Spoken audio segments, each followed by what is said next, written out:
आज हम क्षेत्र कार्य के संदर्भ में जो चर्चा करने वाले हैं, जैसे कि मैंने पिछले वीडियो में आपको बताया था कि इस वीडियो में जो है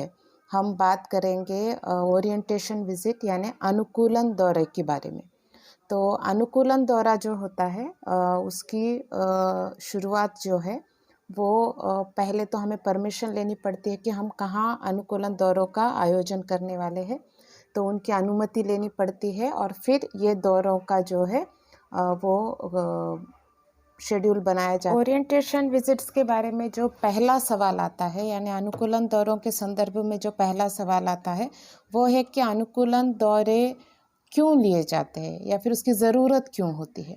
तो यहाँ पे ये बताना ज़रूरी है कि अनुकूलन दौरों का जो आयोजन है वो इसलिए किया जाता है कि जो भी एडमिटेड स्टूडेंट्स हैं एमएसडब्ल्यू के लिए वो अलग अलग जगहों से आते हैं, यानी अलग अलग स्ट्रीम से आते हैं। कोई बीए करके आता है, कोई बीकॉम करके आता है, कोई बीएससी करके आता है। तो ज़रूरी नहीं है कि उन्हें समाज कार्य के बारे में या सामाजिक संस्थाओं के बारे में परिचय हो। तो उन स्थितियों में इन अनुकूलन दौरों का आयोजन किया जाता है। तो अनुकूलन दौरों का उद्देश्य यही होता है कि जो समाज कार्य संस्थाएं हैं, जो समाज के प्रति कार्यरत है, जो कल्याणकारी कार्य करते हैं, उन संस्थाओं के बारे में ये जो विद्यार्थी है जो अलग अलग स्ट्रीम से आए हुए हैं तो उनको प्राथमिक जानकारी प्राप्त हो कि संस्था किस तरीके से काम करती है, संस्था का दैनंदिन कैसा होता है, वहाँ कौन कौन सी कृतियाँ की जाती है, इस बारे में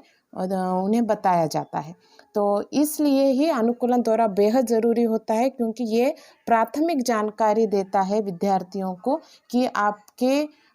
जो भी सामाजिक संस्थाएं हैं उनकी कार्य पद्धति कैसी है। तो इसलिए ये जो कुछ भी अनुकूलन दौरे हैं वो बेहद ही ज़रूरी होते हैं।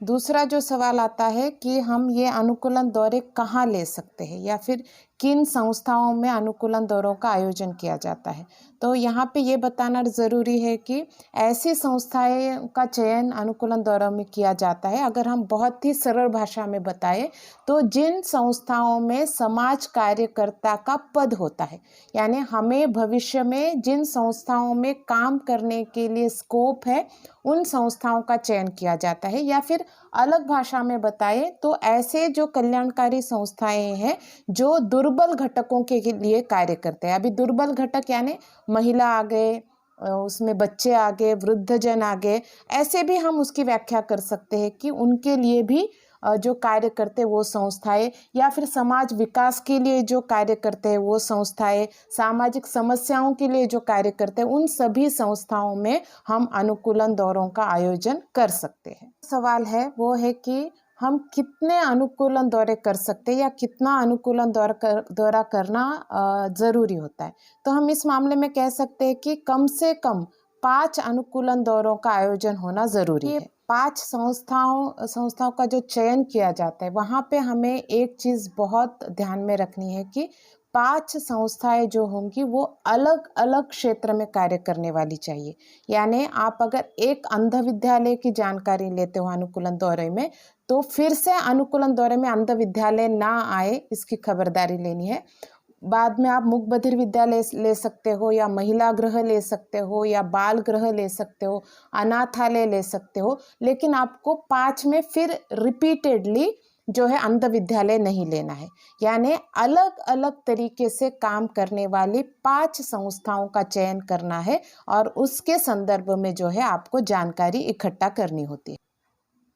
अभी जो जानकारी हम इकट्ठा करने वाले हैं वो जानकारी में क्या क्या चीज़ें होनी चाहिए, तो इस बारे में हर महाविद्यालय जो है विद्यार्थियों के लिए कुछ परफॉर्मा बनाकर रखता है, जिसमें कॉमनली हम देखते हैं कि उसमें संस्था का नाम, उद्देश्य, संस्था को कहाँ से फंडिंग होती है, संस्था के क्या समस्याएं हैं, कितना स्टाफ है, बोर्ड ऑफ मेंबर्स कौन कौन है, संस्था की कोई और शाखाएं हैं क्या, किस तरीके से संस्था काम करती है, उन्हें क्या क्या समस्याएं आती है, वहाँ पे लाभार्थियों को क्या सुविधाएं दी जाती है, लाभार्थियों को किस तरीके से प्रवेश दिया जाता है, ये सभी जानकारी हमें इन संस्थाओं से लेनी होती है। तो यहाँ पे उस परफॉर्मा का पालन करना ज़रूरी है और उस पॉइंट के हिसाब से आपको जो है जानकारी इकट्ठा करनी होती है। ये जानकारी इकट्ठा करते समय आपको एक चीज़ का बेहद ज़्यादा ज़रूरी ध्यान रखना है कि जो भी आपको इंफॉर्मेशन संस्था दे रही है उसका कहीं भी आपके द्वारा गलत प्रयोग ना हो, यानी आप उस जो जानकारी का एक गलत प्रयोग ना करें, इसके बारे में जो भी जानकारी प्राप्त हो रही है उसको आप कहीं भी गलत तरीके से उसका उपयोग ना करें। ये आपका एक समाज कार्यकर्ता इस लिहाज से आपको इन चीज़ों का पालन करना आपके नीति मूल्य में आता है। जो समाज कार्यकर्ता का तत्व होता है उसके हिसाब से आपको जो भी जानकारी मिलती है उस संस्था के बारे में, वो आप आपके वैयक्तिक का बेनिफिट के लिए कहीं भी यूज़ नहीं करेंगे।